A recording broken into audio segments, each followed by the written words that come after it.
नमस्कार, स्वागत है आप सभी का। मैं हूं आपके साथ कुमार कुणाल धीरज। इस वक्त सबसे बड़ी खबर उससे आपको अवगत करा दे, जहां बिहार आरजेडी के और बिहार विधानसभा के नेता प्रतिपक्ष तेजस्वी यादव आज दिल्ली पहुंच गए हैं। जी हां, वो आज कांग्रेस अध्यक्ष मल्लिकार्जुन खड़गे से मुलाकात करेंगे, जिसमें आगामी बिहार चुनावों के लिए सीट बंटवारे और दोनों दलों के बीच गठबंधन पर चर्चा होगी। तो ये बड़ी खबर हम आपको बता रहे हैं, जहां तेजस्वी यादव दिल्ली पहुंच चुके हैं और कांग्रेस और राष्ट्रीय जनता दल की अहम बैठक होनी है। बिहार चुनाव के लिए सीट बंटवारे पर भी संभवतः मंथन हो सकता है या चर्चा हो सकती है।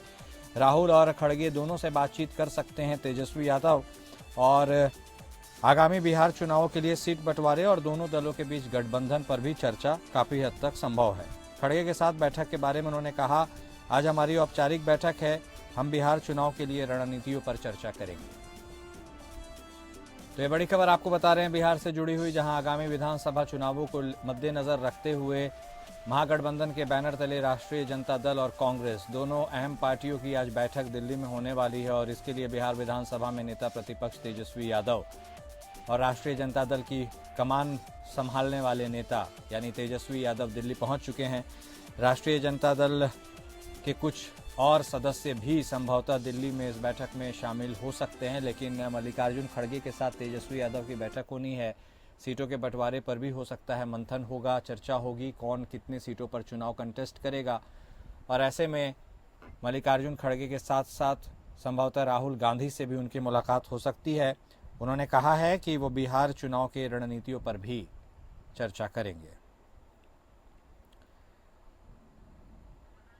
हमारे साथ हमारे संवाददाता मोहम्मद दानिश जुड़ गए हैं फोन लाइन पर, उनसे बातचीत करेंगे। दानिश, तो अब जैसे जैसे चुनाव, बिहार विधानसभा चुनाव नज़दीक आते जा रहे हैं, वैसे वैसे स्वाभाविक सी बात है बैठकों का दौर भी शुरू होता चला जाएगा।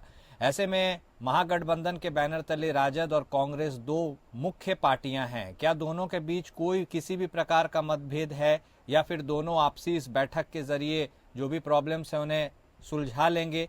तेजस्वी यादव की दिल्ली यात्रा के बारे में बता दीजिए, और क्या कुछ खास है इसमें? जी कुणाल, देखिए, सबसे पहली बात है कि जो अभी बीच में कांग्रेस द्वारा भी यात्रा निकाली गई थी और जो जगह जगह जो है कार्यक्रम किया जा रहा था, तो इसमें खास तौर पर एक चीज देखा जा रहा था कि जो सीएम पेश को लेके कांग्रेस नेता जो अपने बयान दे रहे थे वो ज्यादा मायने रख रहे थे महागठबंधन के दल में, कि जो चुनाव के बाद जो है वो पार्टी और जितने भी दल है वो डिसाइड करेंगे कि वो कौन सीएम पेश होंगे। इसी बीच कल देर शाम में जो बिहार कांग्रेस प्रदेश अध्यक्ष है राजेश कुमार, उनको भी दिल्ली बुलाया गया है। साथ ही साथ तेजस्वी यादव भी कल देर शाम दिल्ली पहुंचे हैं वहाँ पे। और आज वो दोनों, आज सभी जो कांग्रेस और आरजेडी दोनों दिल्ली में बैठक होगी। उस बैठक में तरह तरह की जो बातें सामने आ रही थी उसको भी एक समाधान निकाला जाएगा कि इस तरह का बयान कांग्रेस नेता द्वारा दिया जा रहा है तो उसको रोका जाए। साथ ही जो सीएम पेश को लेके या जितने भी सीट लड़ना चाह रही है, कांग्रेस कितने सीट पर लड़ना चाह रही है या कितने सीट पर तैयारी चल रही है, जो जनता को वादा किए जाए, जैसे तेजस्वी यादव ने माई बहन सम्मान योजना को लेके जिस तरह से योजना को लेके घोषणा की थी, बाद में उसी योजना को फिर से कांग्रेस द्वारा भी अलग से घोषणा की गई थी। तो ये सब बातें को लेके आज जो है दिल्ली में जो है आरजेडी और कांग्रेस की बैठक है। इस सब में जितने भी तरह तरह की बात आ रही है उस पर भी विराम लगे इस बैठक में निर्णय लिया जाएगा। दानिश, कौन कौन वो मुख्य चेहरे होंगे जो इस बैठक में शामिल होंगे? क्या राहुल गांधी भी इसका हिस्सा बनेंगे, और आरजेडी की तरफ से भी क्या कुछ और लोग हैं, या केवल तेजस्वी ही मुलाकात करेंगे? नहीं, जी जी, जैसे मीडिया रिपोर्ट्स के ये है कि राहुल गांधी भी इस बैठक में शामिल होंगे, कांग्रेस अध्यक्ष जो है वो भी इस बैठक में शामिल होंगे, तेजस्वी यादव के साथ साथ मनोज झा है वो राज्यसभा सांसद है वो भी शामिल होंगे। साथ ही साथ जो आरजेडी के राष्ट्रीय महासचिव अब्दुल बारी सिद्दीकी, इनका भी नाम है कि ये मीटिंग में शामिल हो सकते हैं। जी, बहुत धन्यवाद दानिश आपका हमारे साथ जुड़ने के लिए और विस्तार से बातचीत करने के लिए। तो हमारे संवाददाता बता रहे थे कि किस तरह यह बैठक काफ़ी अहम है महागठबंधन की इन दो दिग्गज पार्टियों के लिए, और राष्ट्रीय जनता दल से भी एक प्रतिनिधिमंडल और कांग्रेस की तरफ से भी मल्लिकार्जुन खड़गे और राहुल गांधी इस बैठक में शिरकत कर सकते हैं। और चुनाव को लेकर चर्चा तो होगी ही, साथ ही कैसे इस चुनाव में दोनों पार्टियों को धार दी जाए उनके एजेंडे के हिसाब से, और कैसे कंटेस्ट करना है, इस पर भी बातचीत हो सकती है।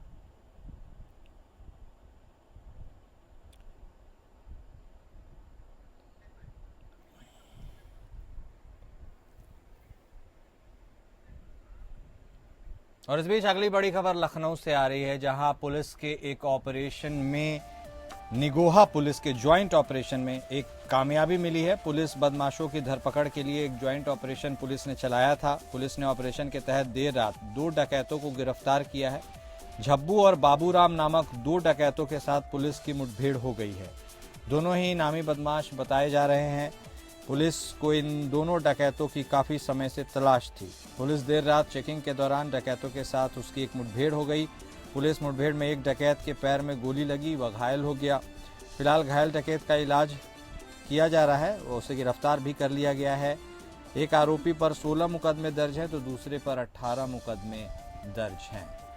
तो ये बड़ी खबर हम आपको लखनऊ से बता रहे हैं, जहां पुलिस का ज्वाइंट ऑपरेशन हुआ है और इसमें उसे सफलता मिली है। ऑपरेशन के तहत नामी डकैतों को पुलिस ने गिरफ्तार किया है। एक डकैत के पैर में भी गोली लगी है, उसे इलाज के लिए नज़दीकी अस्पताल में भर्ती कराया गया है। और इन दोनों डकैतों के बारे में बातचीत करें तो काफ़ी समय से पुलिस को इनकी तलाश थी। इनके नाम झब्बू और बाबूराम बताए जा रहे हैं और काफ़ी नामी डकैत ये रहे हैं। और पुलिस देर रात चेकिंग के दौरान डकैतों के साथ उनका सामना हुआ और उसके बाद मुठभेड़ हुई। एक डकैत के पैर में गोली भी लग गई और फिर दोनों को गिरफ्तार भी कर लिया गया। तो लखनऊ में पुलिस के एक सफल ज्वाइंट ऑपरेशन, उसके बारे में हम बता रहे हैं, जहां नामी डकैतों को गिरफ्तार किया गया है और 2 डकैतों को हिरासत में ले लिया गया है। बाबूराम और झब्बू इनके नाम बताए जा रहे हैं और काफ़ी नामी डकैत ये बताए जा रहे हैं और काफ़ी समय से पुलिस को इनकी तलाश भी थी।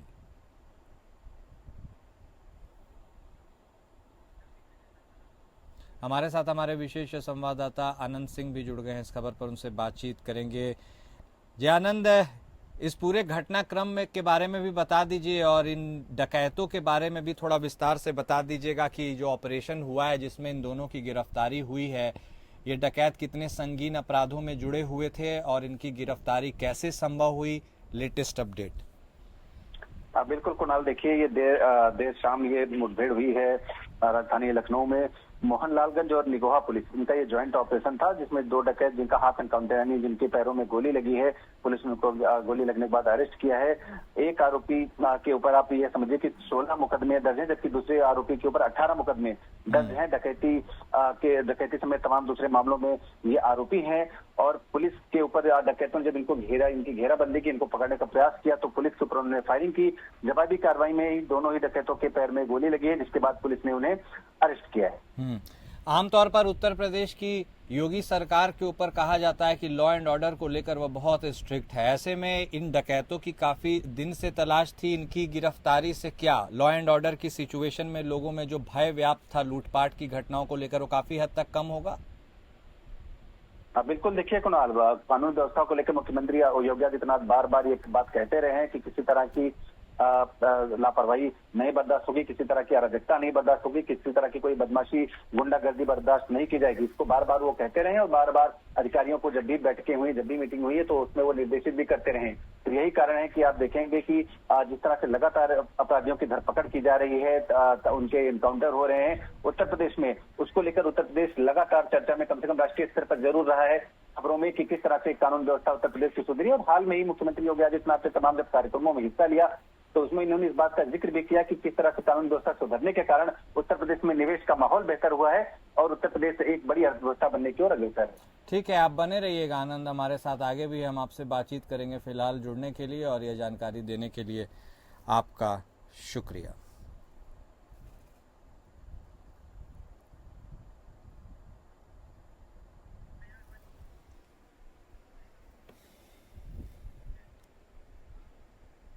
और अगली बड़ी खबर भी लखनऊ से है, जहां लोक बंधु अस्पताल में आग लगने की सूचना मिली है। उत्तर प्रदेश की राजधानी लखनऊ के लोक बंधु अस्पताल में सोमवार रात भीषण आग लग गई, इससे हड़कंप मच गया। घटना के बाद अस्पताल में भर्ती मरीजों को बचाने के लिए वहां के लोग जुट गए। तीमारदार, स्वास्थ्यकर्मी, पुलिस और दमकल कर्मियों ने कड़ी मशक्कत के बाद सभी मरीजों को अस्पताल से बाहर निकाला है। इस बीच आग के बढ़ते और विकराल रूप को देख लोग दहशत में रहे हैं। तो ये बड़ी खबर हम अब आपको बता रहे हैं लखनऊ से और लोक बंधु अस्पताल के बारे में, जहां एक भीषण अग्निकांड हुआ है। हालांकि लोगों को किसी तरह बाहर निकाला गया वहां से और मरीजों को अस्पताल से बाहर निकालने के बाद उसके रेस्क्यू ऑपरेशन के बाद आग बुझाने का भी प्रयास किया गया। इस बीच आग के बढ़ते विकराल रूप को देख करके भी लोग सहमे रहे। हालांकि इस आग की घटना में एक मरीज की मौत हो जाने की बात भी बताई जा रही है। आग का दायरा ना बढ़े इसके लिए अस्पताल परिसर की बिजली भी काट दी गई। लोग मोबाइल की टॉर्च की रोशनी में एक दूसरे की मदद करते नजर आए। आग ने अस्पताल के 3 वार्डों को प्रभावित किया है, जिसमें आईसीयू भी शामिल है। सभी मरीजों को सुरक्षित रूप से पास के अन्य अस्पतालों में रेफर कर दिया गया, वहां से रेस्क्यू कर लिया गया। मंगलवार सुबह अस्पताल में सन्नाटा पसरा हुआ है। आग के कारणों और उससे हुए नुकसान का फिलहाल जायजा लिया जा रहा है।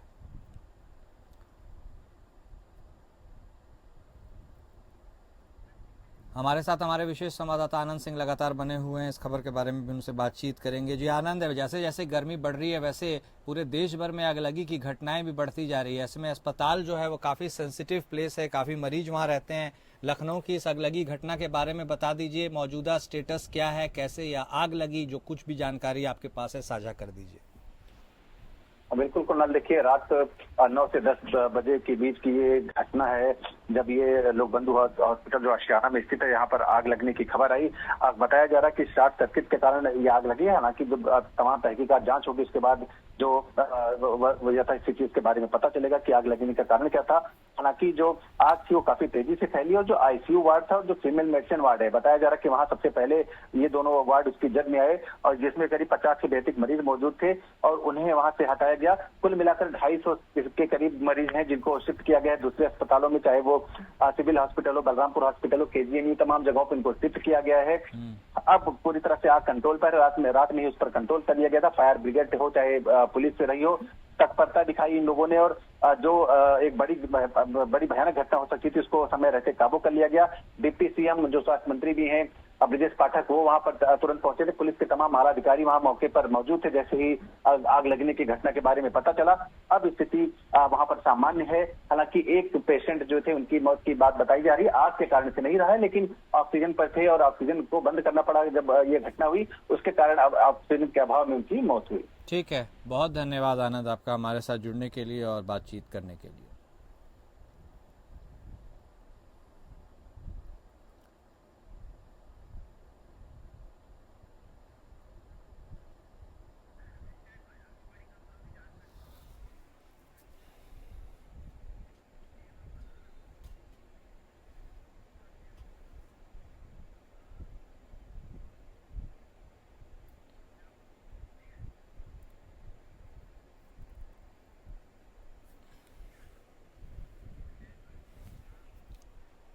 उस बीच अगली बड़ी खबर झारखंड से आ रही है, जहां झारखंड मुक्ति मोर्चा के 13वें महाधिवेशन की शुरुआत हो चुकी है। यह बड़ी खबर झारखंड के प्रमुख राजनीतिक पार्टी से जुड़ी हुई हम आपको बता रहे हैं। इस महाधिवेशन में पूरे झारखंड से झारखंड मुक्ति मोर्चा के पदाधिकारी और कार्यकर्ता पहुंचे हैं। खास बात यह है कि झारखंड के साथ साथ महाधिवेशन में 8 से अधिक राज्यों से, जहां पार्टी कार्य कर रही है, 3500 से अधिक प्रतिनिधि भी हिस्सा ले रहे हैं। महाधिवेशन की शुरुआत पार्टी सुप्रीमो शिबू सोरेन द्वारा की गई, जो झारखंड को अलग राज्य बनाने में अपनी महत्वपूर्ण भूमिका निभाने के लिए जाने जाते हैं।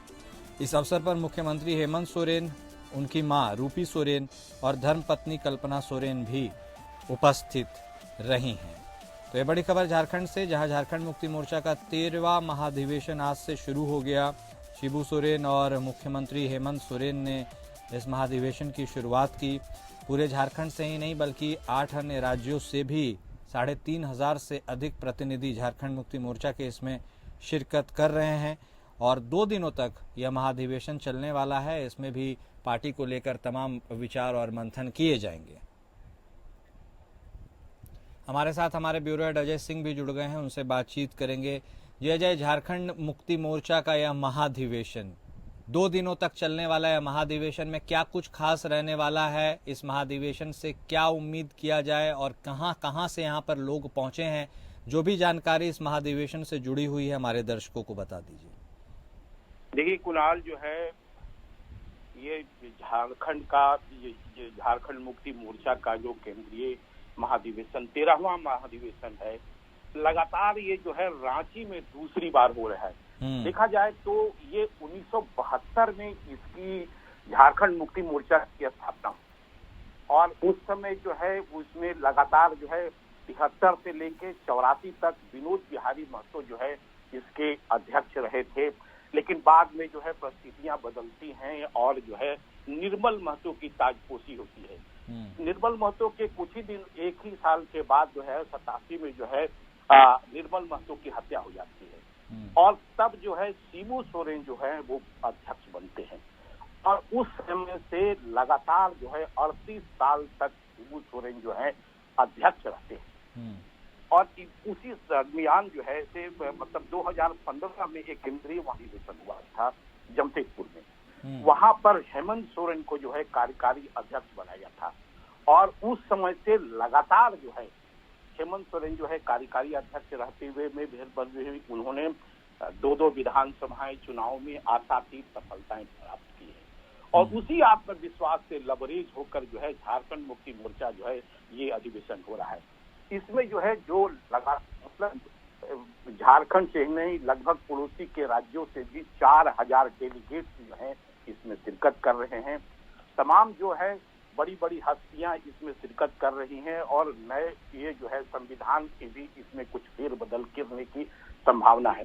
जैसे इसमें जो देखा जाए तो ये जो है केंद्रीय अब जो है आज जो इस पर एक मुहर लगेगी जो है हेमंत सोरेन को एक नई जिम्मेवारी मिलने वाली है, यानी उनको केंद्रीय अध्यक्ष बनाया जाएगा। इसकी पुष्टि जो है आज के महाधिवेशन में हो जाएगा। ठीक है। दूसरी तरफ जो है सो शिबू सोरेन जो होंगे, अब उनके लिए एक नई जो उनको एक संरक्षक करके संस्थापक संरक्षण का इनको बनाया जाएगा। ठीक है। और मुख्यमंत्री हेमंत सोरेन जो है पूरी तरह अब केंद्रीय अध्यक्ष बन जाएंगे। ठीक है, आप नजर बनाए रखिएगा इस पूरे महाधिवेशन पर। हम आपसे बाद में भी बातचीत करेंगे। फिलहाल जानकारी देने के लिए आपका बहुत शुक्रिया। इस वक्त की एक और बड़ी खबर इलाहाबाद हाईकोर्ट से जुड़ी हुई, जहां इलाहाबाद हाईकोर्ट ने गैंग चार्ट तैयार करने में गैंगस्टर एक्ट के उपबंधों की अनदेखी करने पर नाराजगी जताई है और कहा है कि गैंग चार्ट तैयार करते समय निर्धारित प्रारूप के कॉलम संख्या 5 और 6 में उसका विवरण दिया जाए और इसके अलावा जिसे गैंगस्टर की सूची में डाला जा रहा है उसके आपराधिक इतिहास का गैंग चार्ट से एक अलग सूची प्रस्तुत की जाए। इसी के साथ कोर्ट ने याची की गिरफ्तारी पर भी रोक लगा दी है और राज्य सरकार से याचिका पर जवाब मांगा है। यह आदेश न्यायमूर्ति सिद्धार्थ तथा न्यायमूर्ति प्रवीण कुमार गिरी की खंडपीठ ने भदोही के जयप्रकाश बिंद उर्फ नेता की याचिका पर सुनवाई करते हुए दिया है। कोर्ट ने आदेश की प्रति गृह सचिव और पुलिस महानिदेशक को अनुपालनार्थ भेजने का भी निर्देश दिया है।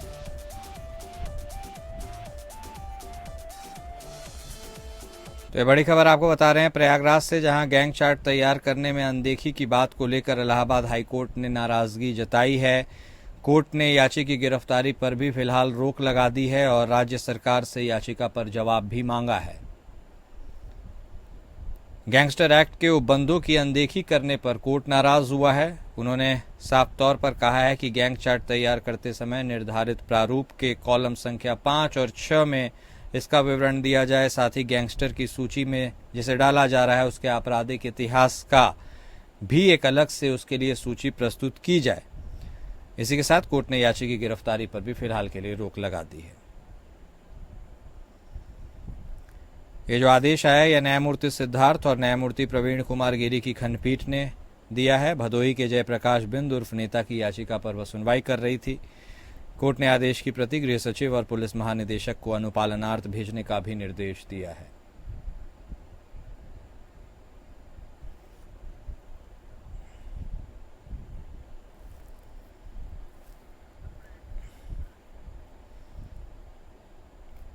तो इलाहाबाद हाईकोर्ट से जुड़ी यह खबर आपको बता रहे हैं, जहां गैंग चार्ट में उसे तैयार करने में जो अनदेखी की गई है उसके लिए कोर्ट नाराज नजर आया। इलाहाबाद हाईकोर्ट ने नाराजगी तो जताई ही, साथ ही याची की गिरफ्तारी पर भी रोक लगा दी है और हाईकोर्ट ने राज्य सरकार से भी इस पर जवाब मांगा है।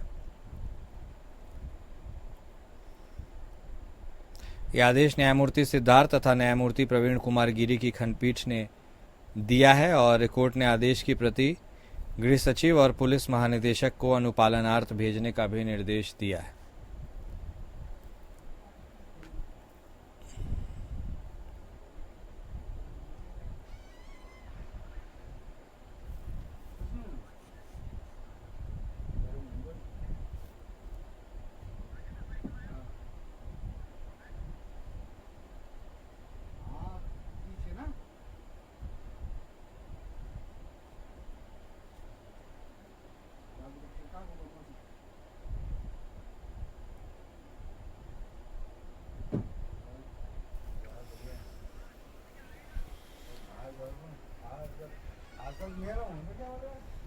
और इस बीच एक और बड़ी खबर आ रही है, जहां नाबालिग लड़की के साथ गैंगरेप की कोशिश से जुड़े एक मामले में इलाहाबाद हाईकोर्ट के 17 मार्च को दिए गए विवादित फैसले पर सुप्रीम कोर्ट द्वारा स्वतः संज्ञान लिया गया है। इस मामले पर जस्टिस BR गवई की बेंच सुनवाई करेगी। इलाहाबाद हाईकोर्ट ने अपने फैसले में कहा था कि पीड़ित के ब्रेस्ट को पकड़ना और पैजामे के नाड़े को तोड़ने के आरोप के चलते ही आरोपी के खिलाफ रेप की कोशिश का मामला नहीं बन जाता।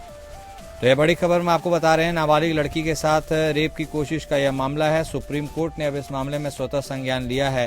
इलाहाबाद हाई कोर्ट के विवादित फैसले को मद्देनजर रखते हुए सुप्रीम कोर्ट ने अब इस मामले में टेक ओवर किया है। जस्टिस गवई की बेंच इस मामले पर सुनवाई करेगी।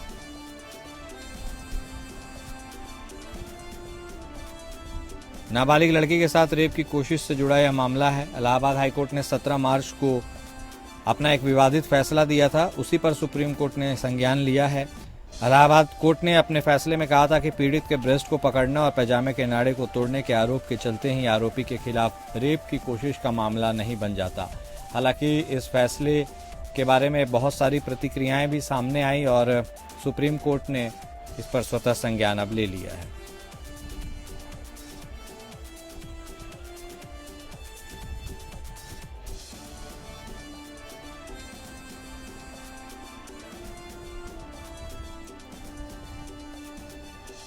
नाबालिग लड़की के साथ रेप की कोशिश का यह मामला, उसके बारे में हम आपको जानकारी दे रहे हैं, जहां सुप्रीम कोर्ट ने अब इस मामले में टेक ओवर कर लिया है। इलाहाबाद हाई कोर्ट ने 17 मार्च को एक फैसला दिया था और यह फैसला, इसको लेकर काफ़ी मिलीजुली प्रतिक्रियाएं भी आ रही थी और सुप्रीम कोर्ट ने अब इस मामले को टेक ओवर करते हुए स्वतः संज्ञान लिया है। और अब सुप्रीम कोर्ट की टेक ओवर करने के बाद इस मामले पर जस्टिस BR गवई की बेंच सुनवाई करेगी।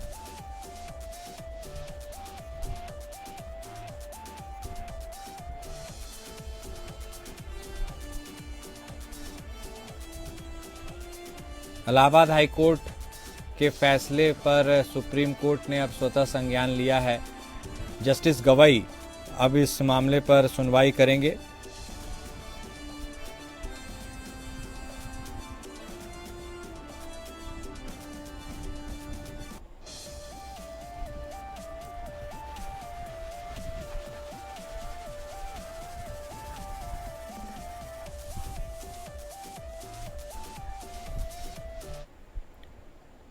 देश भर में बाबा साहेब भीमराव अंबेडकर की जयंती धूमधाम से मनाई गई है। ऐसे में कौशाम्बी में भी बीजेपी के कार्यकर्ताओं ने बाबा साहेब कार्यक्रम में शिरकत की। डिप्टी सीएम केशव प्रसाद मौर्य भी कौशाम्बी जिले में पहुंचकर बाबा साहेब की प्रतिमा का उन्होंने अनावरण किया। भरवारी नगर पालिका के गिरछा तिराहा पर बाबा साहेब का कार्यक्रम मनाया गया।